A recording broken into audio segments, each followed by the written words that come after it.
Now, very quick, let me take you through 5 or 6 things that school never taught you about money. These are the things that you actually missed if you went through the entire system of schooling, just like I did anyway. Here in Kenya, we usually have something called the 844. Now, the point is, there's some of the things that you missed along the way. And of course, I do meet people physically for consultations and what have you, and they tell me, you know what, Joseph, that was never provided to us. I have 2 degrees, I have 3 degrees, but I've never shared, or that kind of a thing has never been shared to me. And let's go ahead and have the discussion. And by the way, if you're watching me for the first time, go ahead and hit that like button. Make sure that you subscribe so that you'll be notified whenever I upload a new good video, because I do so each and every day. And by the way, make sure that you leave a comment on the comment section. If there's something that you learn in this particular video, you have never heard of it, put it on the comment section. All right, let's get on the business. The very first thing that the school, I feel that they failed to teach us, is something called money is not a tool. Listen, money is a tool. It's actually not a goal. Most of the people, when they go to school, the money is usually the goal. You go to study the medicine, the tail end of that is the money. True, most of the people will actually view money as a goal, but indeed, money is not a goal. It's actually a tool to help you live a better life and to leverage on so that you can live a decent life. What do I mean by money is not a goal? It's actually a tool. This is what I mean. When you get the money, the average school system told you that, hey, guess what? You go to school, get those good grades, get yourself a very nice university or a college. After that, secure a very nice job. And then once you get the money, voila, you've won the game, now that it is. And then once you get the cash, concentrate on how you can get yourself a home, bring up your kid, and what have you, then retire, rely on your pension. That is it. They actually really don't teach you how you can actually become freer and freer as the time goes by and what have you. Why? Because they perceive it from a point of money is actually a goal. I don't know whether they do this intentionally or they do it due to lack of a better understanding. I do not know. Okay. Now, the point is, money is usually a tool, not a goal. What do I mean when I differentiate the tool and a goal? A tool is simply that what you, for example, this is a tool. It's a tool that is helping me to write on this particular board so that I can illuminate this so that you guys can be able to see what I'm talking about. So this is a tool. Now, when you have the cash, it should be perceived as a tool that can help you to live a decent life. Of course, I must have costed some cash to buy this microphone, this particular pen, this camera that I'm shooting with, and whichever the thing. So it is facilitates you to live a better life and a decent life. Also, that particular tool, you can actually use it as an extra hand to help you make an extra coin by virtue of you investing that money. For example, I am making this particular video. Now, I have some money I've invested in stocks or shares. That money is making me something without me being there. I have some cash in a money market fund that is doing something for me. I have some cash in a business. That business is doing something for me. All those entities that I have, it requires money for me to do that. See, the more you invest, the more you create more cash without you being involved, the more you're becoming freer. And that we're going to discuss it at the tail end of this particular video. So that particular thing, money is usually a goal, or rather is usually a tool and not a goal as per se. Now, number two, there is something difference between the income and wealth. How many can tell me what they usually concentrate on when they're teaching you in school? Is it about income or is it about wealth? It's about income. And there's the concentrator, hey, you know what, this is a, and by the way, I usually get those questions. Well, I used to, but I no longer get those questions. People asking me, hey, Joseph, which one is the most marketable course? Which one can I do? See, when they say marketable course, they are viewing it from the point of which course can I study? I get job too fast, and of course I get good payment out of that, or I get good income. So it's all about income. How much do I get? If you get, for example, if you come from Kenya and you finish your college or university and you get a job that is paying you 100,000, sincerely speaking, that's a good cash. That's like $1,000 in a month. People will be like, that's a decent cash anyway. You can do something with it. So people usually ask, I remember we used even to ask ourselves, and sometimes we can even ask our lecturer, hey, by the way, if I graduate, with this particular course and secure a job, how much am I likely to earn? Then we used to be told, hey, 120,000, that is the beginning. That's like $1,000 each or there. That's what you begin with. As the time goes by, you can get yourself at a 250. So we used to be so happy because you're like, you know what, now the animal here or the elephant in the room is to secure the job. Once you secure the job, then by default you will have yourself 100,000 per month. So they concentrate on the income, but they don't actually concentrate on something called the wealth. Sure, income is the primary money that you get because in one way or the other you have to be employed in part of your life in one way or the other, whether in a contractual basis or permanent or whichever the arrangement it is. But what you're supposed to do is that the income that you're getting, you're supposed to do what? To find a ways on how you can create wealth. And I'm going to give you a very simple case scenario here. Let's say we have two people here. We have person A and we have the person B. This person A earns a salary of around 200,000 each and every month. That's like $1,500. And then the person B earns around, say, 70,000 per month. Okay, then of course person A will be like, you know what, I am more successful compared to person B. Why? Because I am making more than person B.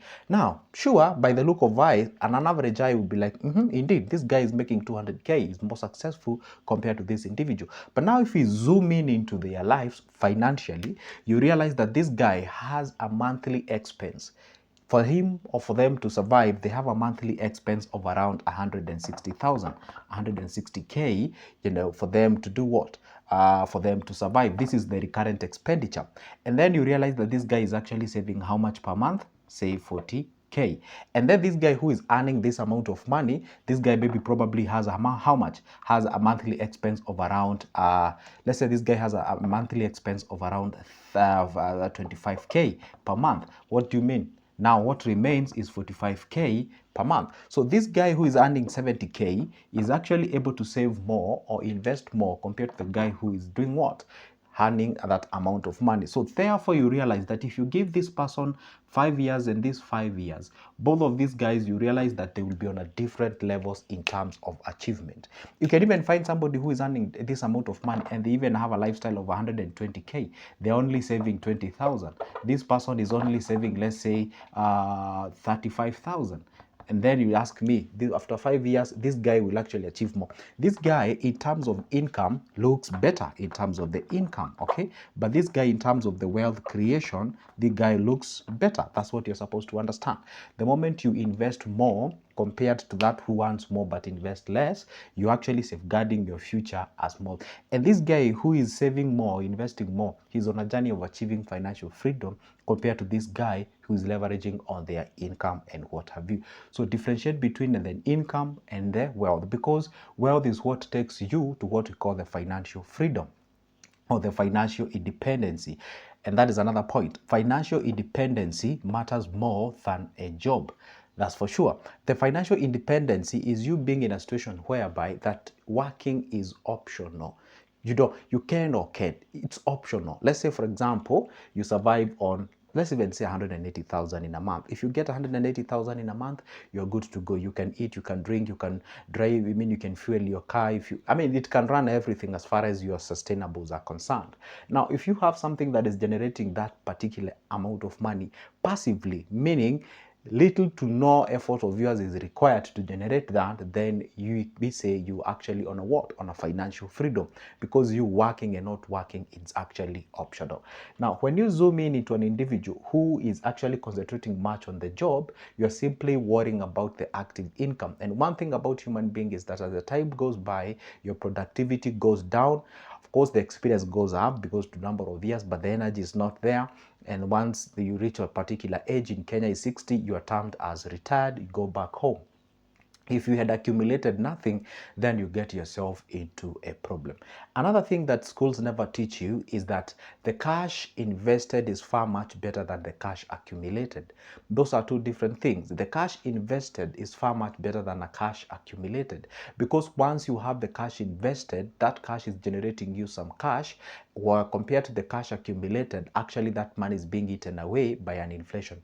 Unless you're accumulating to hit a certain particular target so that you can empty that cash into, say, a capital intensive project, that is not any other problem. But if you just accumulate that money there, goalless, aimless, you don't have a target, you don't have the time frames and what have you, then that becomes a little bit of a problem. So therefore it's good to understand, as much as you're gonna get the job, as much as you're looking for the jobs and what have you, make sure that at least you understand the fact that the cash accumulated is far much better compared to the cash, or rather cash invested is far much better compared to the cash accumulated. Now the other part that the school never taught you, or if they did, then who it was kind of like they were just rushing, touching it away without giving you substantive guidance, is that how to create multiple streams of income.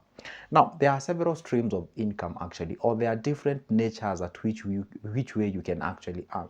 We usually have, we call the active income. This one I've talked about like a million times. We have the passive income, we have the portfolio income.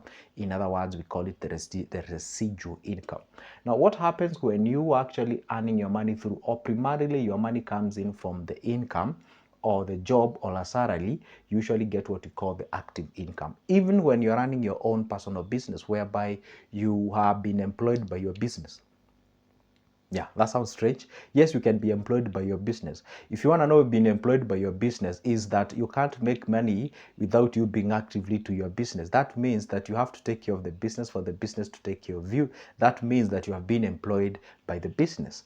Okay, now this is now what I usually tell people. You can run away from 9 to 5 job, start your own business, then getting out from say 6 a.m. all the way to 10 p.m. at night. So anyway, the point is, when you're actually earning the active income, there is nothing wrong with it if you are in your productive years. Yeah, it's okay, you can go with that. But as much as you become successful in your endeavors, try to empty that cash towards investments where less of your time and energy and skills are involved, and then you delegate that kind of thing, then money can actually be made. Another way you can still stay to business if you're too good into that, but now find a way of how you can be able to delegate that particular business whereby you are less involved and money can be made with or without you. This is when you usually do what we call the exit plan.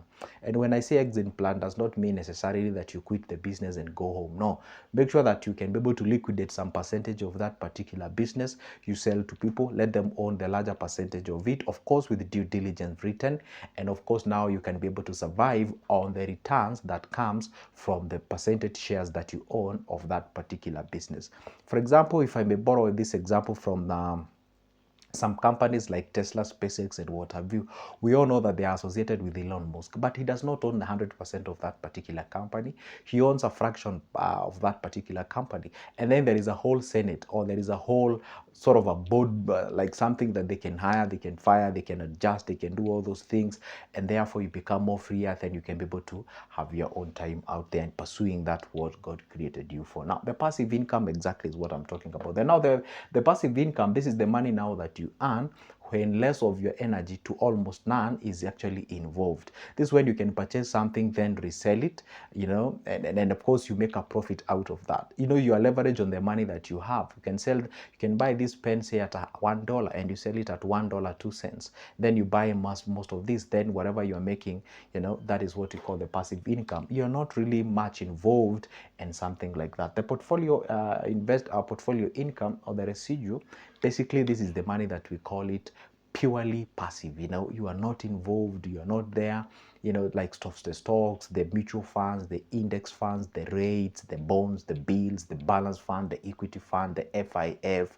We have all those kind of things, the real estate. That is where now we talk about that now you're earning a wholly what we call a passive income or residual income without you being involved. Anyway, those are just a few examples where the school actually failed to teach you that I found it worth important to share with you. If you do have kids, then you can be able to squeeze this information to them and let them know how exactly this works. This is Good Joseph as always. See you in the next one.